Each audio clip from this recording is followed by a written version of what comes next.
Chapter 2. The rain was a true downpour. The threatening storm finally caught up with Lawrence and Holo, but fortunately they caught sight of a church through their rain-blurred vision and hurried into it. Unlike the monastery, the church survived on tithes from travelers and pilgrims who would stay the night and pray for a safe journey, so Lawrence and Holo were greeted warmly, without so much as a single fell glance. Nonetheless, a girl with wolf ears and a tail would hardly be allowed to walk into a church. Holo thus covered her head and face in a hood, and they spun the lie that she was Lawrence's wife, whose face was badly burned. He knew Holo was sniggering to herself beneath the veil, but she understood her relationship with the church, so her performance was good enough. That she had suffered many times at the hands of the church was surely no lie. Even if she weren't a demon, but an animal incarnation, that was little distinction as far as the church was concerned. To the church, all spirits besides the god it worshipped were anathema, tools of evil. But it was through the gates of that church that the two passed easily and rented a room, and when Lawrence returned to the room after attending to a soaked wagon load, he found Holo, naked to the waist and wringing out her hair. Water fell in great, undignified drops from her beautiful brown locks. The floor was already full of holes, so a little bit of water wouldn't hurt. Lawrence was more concerned with the problem of averting his eyes. "The cool water soothes my burns, it does," said Holo, indifferent to Lawrence. Pleased by their lie, or otherwise, Holo smiled. Brushing aside the hair that stuck to her face, she swept it up and back in a grand motion.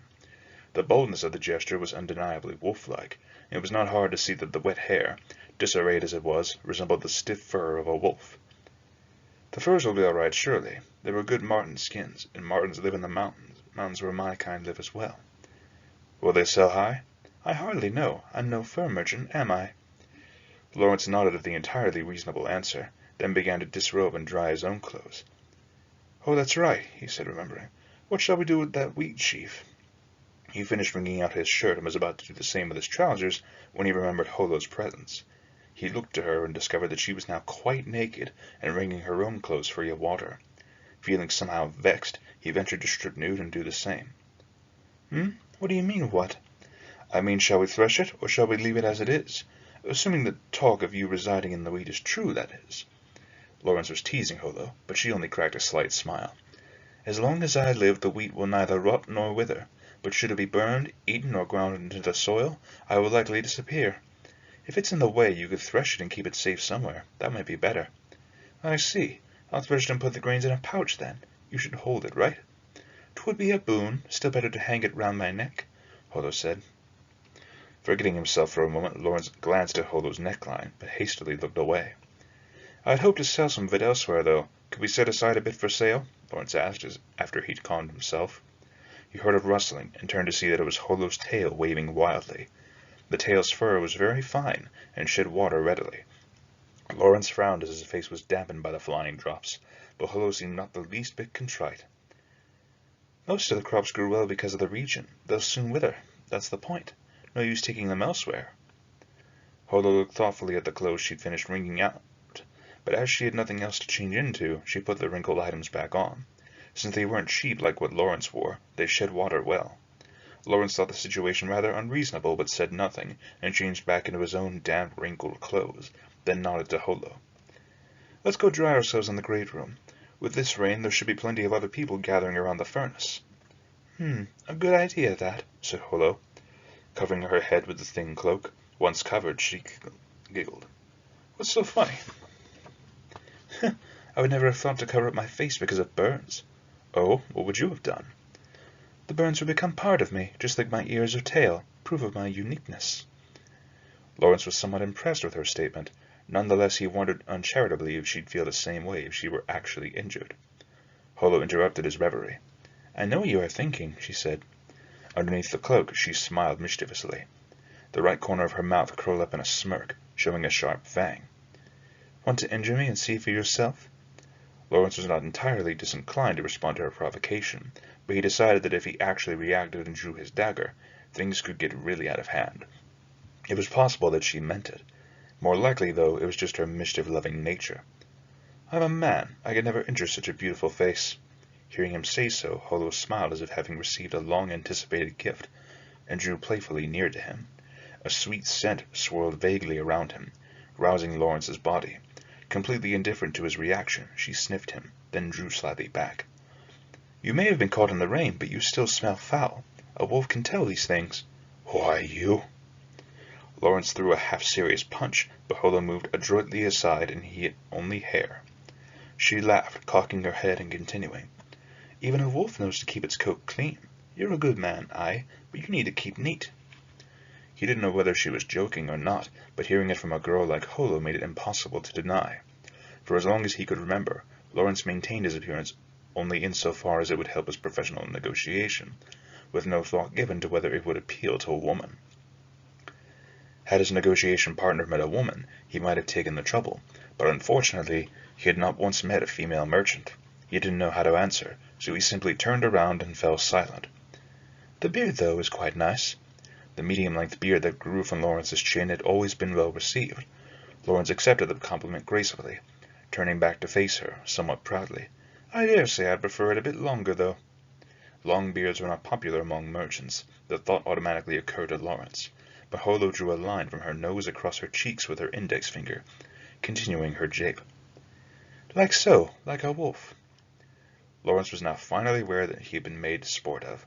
He ignored her and walked toward the room's door, even as he felt childish for doing so. Holo giggled and followed. Truthfully, he was not actually angry with her. "There will be many people around the furnace. Best not to let anything slip. I am Holo the Wise Wolf. Long ago I traveled clear to Pazlo in human form. Worry not." The churches and inns far from the cities were important sources of information to a merchant. Churches in particular attracted all kinds of people. An inn might house poor travelers and grizzled merchants, but churches were different. One might find anyone from master brewers to wealthy nobles in a church. The church Lawrence and Holo had stopped in housed 12 guests. A few looked to be merchants, the others were of various professions.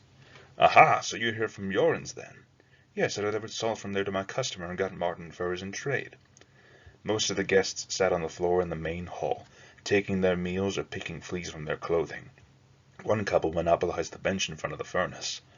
Despite being a great hall, it was not particularly spacious, so no matter where one was in the crowded room, the generously stoked fireplace would dry one's clothes.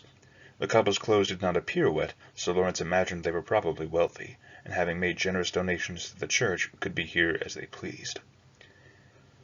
Lawrence was not wrong. He pricked up his ears to listen for a point in the couple's conversation where he could enter, and waited for his chance. The wife had gone silent, possibly because of the exhausting journey, and her middle-aged husband welcomed the conversation.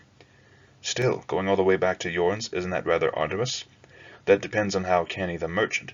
"Oh, interesting." "When I bought the salt in Yoren's, I paid no money. Rather, I'd already sold a measure of wheat to a different branch of the same company in another city. But when I sold the wheat, I took no payment, neither did I pay for the salt. So I completed 2 separate deals with no money exchanged." This system of barter had been invented by a mercantile nation in the south about a century earlier. When Lawrence's master had explained it to him, he'd agonized over the concept for 2 weeks before finally understanding.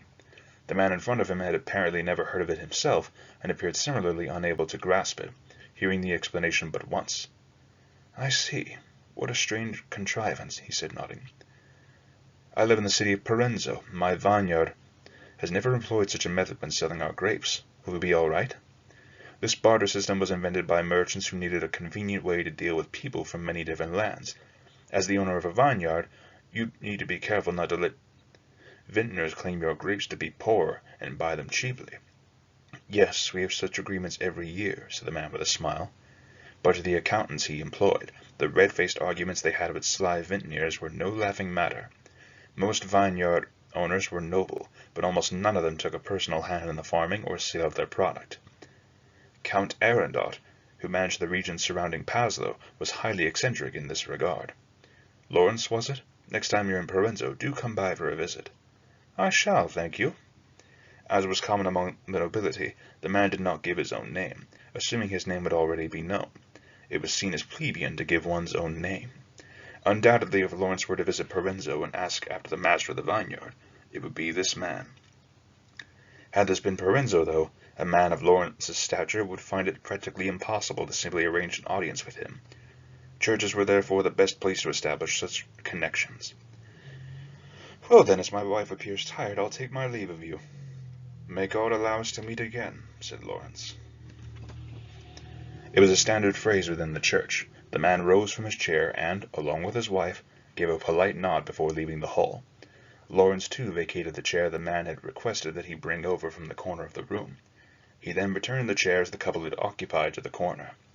The only people who sat on chairs in the great hall were nobility, knights, and the wealthy. Most people disliked all three. "You're not a man to be travelled with, master." Once Lawrence had cleared the chairs and returned to Hollow's side in the middle of the hall, a man approached them. Given his dress and effect, he, too, was a merchant. His bearded face looked young. He had probably not been working on his own very long. "I'm merely a travelling merchant like any other," said Lawrence shortly. Beside him, Hollow straightened. The hood over her head shifted slightly. Only Lawrence would know that it was her ears pricking. "Far from it, master. I've been wanting to speak with him for some time, but couldn't find the opportunity. Yet you slipped right in. Thinking that it's traitors like you that I'll be going up against in the future, why, it's hard not to despair." The man grinned as he spoke, revealing a smile that lacked one front tooth, giving it a certain charm. Perhaps he pulled the tooth on purpose to lend his foolish smile persuasion. As a merchant, he'd know how to use his appearance to best effect. Lawrence realized he'd better not be careless. Nonetheless, he himself had struck up conversations just like this one when he was starting out, so he held a spark of empathy for the man. "That's nothing. When I was starting out, all the established merchants seemed like monsters to me. Half of them still do. But I'm still eating. You just have to keep at it." "It's a relief to hear you say so, sir. Oh, by the way, I'm Zarin. And you've probably figured it out, but I'm just starting out as a merchant, begging your indulgence, sir." "I'm Lawrence." Lawrence remembered that when he himself had just started out, he'd also tried to strike up conversations like this one and gotten frustrated by the cold responses. Now, on the receiving end of a solicitous young merchant's conversation, he understood those cold responses. A young merchant just starting out had nothing to share and could only receive. "So then, is this your companion?" It was unclear whether Zarin broached the subject because he truly had nothing to share, or if he'd committed the common beginner's mistake of trying to gain without offering anything in return. If this had been a conversation between veterans, they would already have traded information on 2 or 3 locations by this point. "My wife, Holo." For a moment Lawrence hesitated, wondering if he should use a false name, but ultimately decided there was no need. Holo bowed slightly in greeting as her name was mentioned. "My, a wife and a merchant both?" "She's an eccentric and prefers the wagon to the village home.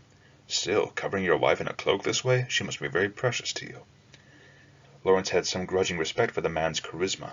Perhaps he'd been the town rogue.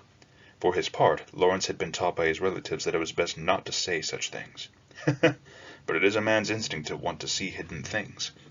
God has led us together here. Surely you can let me have a look at her. What shamelessness, thought Lawrence, in spite of the knowledge that Holo was not actually his wife. But before Lawrence could take the man to task, Holo spoke. "The traveler is happiest before the journey. The dog's bark fiercer than the dog itself, and a woman most beautiful from behind. To show my face in public would dash many dreams, and thus 'tis something I cannot do," she said, smiling softly underneath the veil. Zarin could only grin, chastened. Even Lawrence was impressed with her lilting eloquence. "Your wife is something else, master. It's all I can do to avoid being quite henpecked." Lawrence was more than half serious. "Yes, well, it's certainly providential that I've met the both of you. Can you spare a moment to hear my tale?" said Zarin. Silence descended as he flashed his grin that was 1 tooth short and moved closer to the pair. Unlike typical inns, churches only provided lodging, not food. However, the hearth could be used for cooking, provided one gave the proper donation. Lawrence did so and placed 5 potatoes into a pot to boil. Naturally, the firewood for cooking had to be purchased as well. It would take time for the water to boil, so Lawrence threshed the wheat that housed Holo and found an unused leather pouch to keep it in. Remembering that she'd said she wanted to keep it around her neck, Lawrence took a leather strap and attended to the hearth. Altogether, the potatoes, firewood, pouch, and strap came to a significant cost, so he mused over how much to charge her as he brought the potatoes back to the room. Because his hands were full, Lawrence couldn't knock on the door, but Holo's sensitive wolf ears could identify his footfalls. When he entered the room, however, her back was turned to him as she sat on the bed, combing her tail fur. "Something smells good," she said, raising her head. Evidently her nose was as sensitive as her ears. The potatoes were topped with goat cheese. Lawrence would never have indulged in such luxury had he been alone. But now that he was in a party of two, he decided to be generous. Holo's happy reaction made it entirely worthwhile. Lawrence set the potatoes on the table beside the bed, and Holo immediately reached out to help herself. Just before she could grab a potato, Lawrence tossed the pouch full of wheat to her. What? Oh, the wheat. And here's a strap so you can work out a way to hang it around your neck.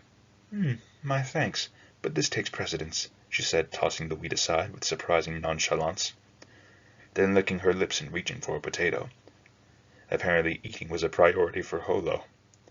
Once she had a potato in hand, she immediately broke it in half. Her face fairly glowed with delight at the steam that rose from the food. With her tail wagging back and forth, she looked undeniably canine. But Lawrence was sure that if he pointed it out, she'd be irritated, so he said nothing. So wolves find potatoes delicious, do they? Aye, it is not as though we wolves eat meat year-round. We eat tender buds from trees, we eat fish, and the crops that humans raise are better still than tree buds. Also, I rather like the human habit of putting meat and vegetables to a fire. It is said that a cat's tongue cannot stand hot food, but wolves do not appear to have this problem. Holo held half of the potato in her hand and popped the entire piece into her mouth at once after blowing on it 2 or 3 times. Lawrence felt that she'd bitten off more than she could chew, and indeed she soon appeared to choke. Lawrence tossed her a water skin, and with it Holo managed to get the potato down. Phew, rather surprising that. Human throats are so narrow, it's rather inconvenient. Wolves swallow things whole, right? Well, we like this, so we cannot chew at our leisure. Holo pulled at the edge of her lips. Presumably she was talking about her cheeks. But I've choked on potatoes in the past, it's true. Oh ho! I suppose potatoes and I are ill-fated. Lawrence resisted telling her that it was her gluttony that boded ill, not potatoes. Earlier, he began instead, you said something about being able to tell when someone is lying. Upon hearing the question, Holo turned to face him mid-bite, but suddenly looked aside and moved her hand.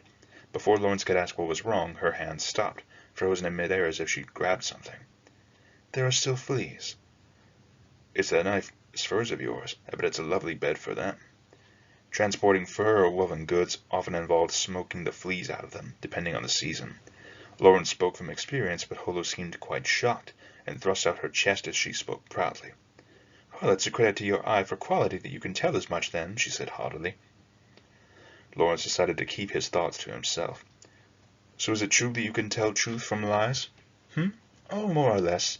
Wiping off the hand that had grabbed the flea, Holo turned her attention back to the potato. So, how good at it are you? Well, I know that what you said about my tail just now was not meant as praise. Lawrence, stunned, said nothing. Holo giggled happily. It's not perfect, though. You may believe me or not. As you wish, said Holo impishly, licking cheese from her fingers. She'd gotten the better of him again, but if he were to react, that would only give her another opportunity. Lawrence composed himself and tried again. So let me ask you this. Was the lad's story true? The lad? The one who spoke to us by the furnace. Oh, lad, you say. It's something funny. From where I stand, you're both but lads. If he tried to come back, she'd only toy with him more, so Lawrence stifled the reply that rose within him. I dare say you're a bit more grown than he, though. As for your lad, it seems to me he is lying. Lawrence calmed himself. This confirmed his suspicions. During their conversation in the hall, the young merchant Zarin had spoken to Lawrence about an opportunity for profit. There was a certain silver coin in circulation that was due to be replaced by a coin with a higher concentration of silver. If the story was true, the old silver coins were of poorer quality than their replacements, but their face value would be the same. However, when being exchanged for other currencies, the new silver coins would be worth more than the old.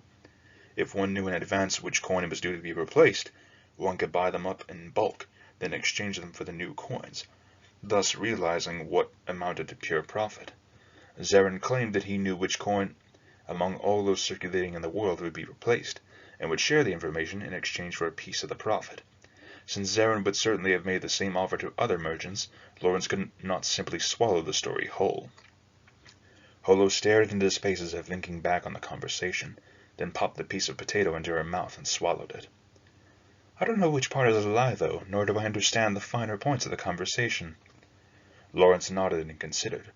He had not actually expected that much from Holo. Assuming that the transaction itself wasn't a lie, Zarin must be lying about the coins somehow. Well, currency speculation isn't rare in and of itself. Still, you do not understand why he's lying, no? Holo plucked a bud from the surface of her potato and ate the rest. Lawrence sighed. He had to admit that she had long since gotten control of him. When someone's lying, what's important is not the content of the lie, but the reasoning behind it, she said.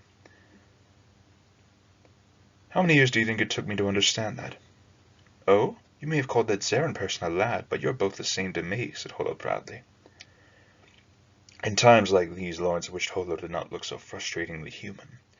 To think that the youthful Holo had long understood the principles that he had suffered so much to grasp was too much for him to take. If I were not here, what would you do? Asked Holo. First I'd work out whether it was true or not, then I'd pretend to believe his story. And why is that?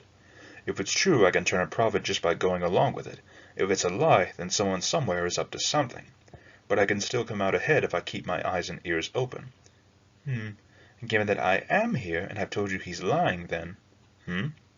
Lawrence finally realized what had been eluding him. Ah! See, there was nothing over which to agonize so. Either way, you'll be pretending to accept his proposal, said Holo, grinning. Lawrence had no retort. I'll be taking that last potato, said Holo, snatching the potato from the table. For his part, Lawrence was too abashed to even split the potato he held in his hand. I am Holo, the wise wolf. How many times longer do you think I have lived than you? Lawrence's mood only worsened with her concern for his feelings. He took a vindictive bite out of his potato. He felt like an apprentice traveling with his teacher all over again.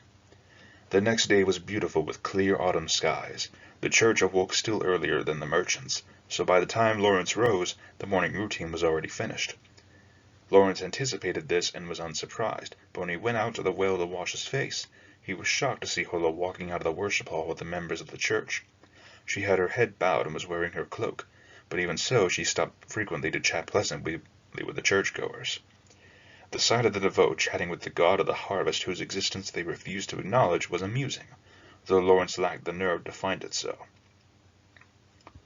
Holo took her leave from the congregation and quietly approached a dumbfounded Lawrence. She clasped her small hands together in front of her chest and spoke. Lord, grant my husband courage.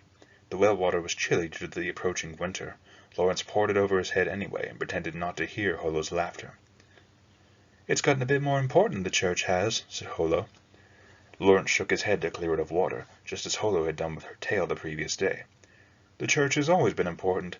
Hardly. It was not so when I came through here from the north. They'd always be going on about how the one God and his 12 angels created the world and how humanity was but borrowing it. Nature is not something created, though. Even then I thought to myself, when do these people learn to tell such jokes? This centuries-old harvest god was talking like a natural philosopher criticizing the church, which made it all the more amusing. Lawrence dried off and dressed. He wouldn't forget to leave a coin in the tithe box that was prepared there. One was expected to leave money in the box if one used the well, and the people of the church would be checking. Anyone who failed to leave a donation would have unlucky things said about him. The constantly traveling Lawrence needed all the luck he could get. Nonetheless, what he tossed in the box was a worn, blackened copper coin that could hardly be counted as money. I suppose this is a sign of the times, then. Much has changed. Presumably she referred to her homeland, given the desolate expression on her face. Have you yourself changed? Asked Lawrence. Holo shook her head wordlessly. It was somehow a very childish gesture. Then I'm sure your homeland hasn't changed either. Despite his youth, Lawrence had endured much. He'd been to many nations, met many people, and gained a wide variety of experiences, so he felt qualified to say as much. All traveling merchants, even those who had run away from their homes, couldn't help holding their homeland dear, since when in a foreign land, one could only trust one's countrymen. Holo nodded, her face emerging slightly from underneath the cloak. "'Twould be a disgrace to the name Wise Wolf to be comforted by you, though," she said with a smile. Turning and heading back toward their room, she gave him a sidelong glance that could have been interpreted as gratitude. As long as her attitude was that of a very very old person, Lawrence could cope. It was her childish side that he found difficult. Lawrence was 25. If he lived in a town, he'd be married and taking his wife and children to church. His life was half over, and Holo's childish demeanor penetrated his lonely heart. "Hey, what keeps you? Hurry!" shouted Holo, looking over her shoulder at him. It had been a mere 2 days since Lawrence met Holo, but it felt like much longer. Lawrence decided to accept Zarin's offer. However, Zarin could not simply rely on Lawrence's word and hand over the information. Neither could Lawrence afford to pay up front. He would have to sell his furs first. Thus the two men decided to meet in the riverside city of Pazio and sign a formal contract before a public witness. "Well then, I'll be on my way. When you arrive in Pazio, find a tavern called Yorend. You'll be able to contact me there." "Yorend, is it? Very well." Zarin smiled his charming smile again as he took his leave, hefting his burlap sack of dried fruit over his shoulder as he walked on. Besides actual trading, the most important task that faced a young merchant was exploring the many regions, becoming familiar with the locals and their goods, and making sure his face was remembered. To accomplish this, it was best to carry something well preserved that could be sold at churches or inns, and used as an excuse for conversation, like dried fruit or meat. Lawrence watched Zarin, feeling a certain nostalgia for the time before he had acquired his wagon. "Are we not going with him?" Holo asked as Zarin's form disappeared into the distance. Having checked to see that there was no one around to see her, she was grooming her tail fur. Possibly because she had to cover her ears with the cloak, she did not bother combing her fall of chestnut hair, merely tying it back with a length of hempen rope. Lawrence felt that she could at least comb it, but he had no comb to offer. He resolved to acquire a comb and hat when he arrived in Pazlo. "It rained all day yesterday, so we'll make better time on foot than we can on the wagon. There's no need for him to slow down on our account." "True, merchants are always on about time." "Time is money." "Ho ho, an interesting saying. Time is money, is it? As long as we have time, we can make money." "'Tis true, though it's not how I think," said Holo, casting a glance to her tail. Her magnificent tail was long enough to hang past the back of her knees. The abundant fur would probably fetch a good price if shorn and sold. "I imagine the farmers you watched over for so many centuries were mindful of time." As soon as Lawrence said it, he realized he probably shouldn't have. Holo glanced at him as if to say, "I'll let you have that one," smiling impishly. "Humph! At what have you been looking? The farmers care nary a whit for time. It's the air they're mindful of." "I don't follow you." "They wake in the dawn air, work the farm in the morning air, pull the weeds in the afternoon air, twist rope in the rainy air. They worry over their crops in the windy air, watch them grow in the summer air, celebrate the harvest in the autumn air, and in the winter air they wait for spring. They think not of time. Like me, they note only the air." Lawrence couldn't say that he understood all of what Holo said, but there were parts he followed. He nodded, impressed, which seemed to satisfy Holo. She puffed up her chest and sniffed proudly. The self-proclaimed wise wolf evidently didn't feel the slightest need for humility. Just then, a person who seemed to be another traveling merchant came across the road. Although Holo's ears were hidden by the cloak, her tail was in plain view. The passerby stared at Holo's tail, although he didn't speak. In all likelihood, he didn't realize it was a tail. Lawrence imagined that if it were him, he'd wonder what kind of fur it was and how much it was worth. Still, when it came to keeping a straight face, that was a separate matter entirely. "You're quick enough, but you lack experience," apparently having finished grooming. Holo tucked her tail back underneath her skirt and spoke. The face underneath the cloak was that of a girl barely in her mid-teens, which showed occasional glimpses of someone much younger. Yet her words had the air of someone much older. "Still, one will grow wiser with age." "How many hundreds of years do you think it will take?" Lawrence headed off her attempt to tease him. Surprised, she laughed loudly. "You are rather quick, aren't you? Perhaps you're just old and slow." "Do you know why we wolves attack people in the mountains?" Lawrence was unable to keep up with Holo's sudden segue, so he could only answer with a confused, no." "It is because we wish to eat human brains and gain their knowledge," Holo grinned, baring her fangs. Even as she was joking, Lawrence shivered unconsciously, his breath catching. A few seconds passed. He realized he'd lost. "You're still a pup, hardly a match for me." Holo sighed. Lawrence gripped the reins tightly and stifled a frustrated expression. Still, have you ever been attacked by wolves in the mountains? It was a strange feeling being asked such a question by a girl with ears, fangs, and a tail. He was having a conversation with a wolf. The same wolf whose presence in the mountains he feared. I have, perhaps 8 times. They're quite difficult to handle, are they not? They are. Wild dogs I can handle, but wolves are a problem. That's because they want to eat lots of humans to get their... I'm sorry, all right, so stop. The 3rd time Lawrence had been set upon by wolves, he was part of a caravan. 2 of the men in the caravan had been unable to clear the mountains. Their cries echoed in Lawrence's ears even now. His face was expressionless. Oh. Apparently the perceptive wise wolf had figured it out.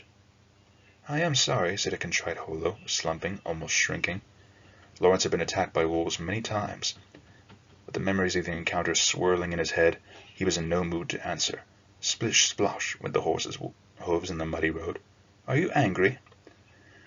Such a crafty wolf. She must have known that if she asked like that, he'd been able to truthfully answer that he was angry. So he answered, Yes, I'm angry.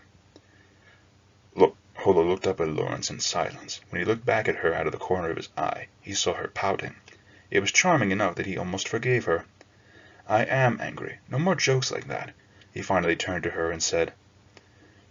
Holo nodded resolutely and looked ahead. She now seemed quite meek. After a period of silence, she spoke again.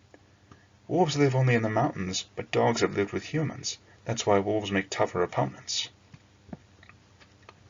He probably should have ignored her, but doing so would make later conversation difficult. He turned slightly in her direction and gave a sign that he was listening. Wolves only know that they are hunted by humans, and that they are terrifying creatures.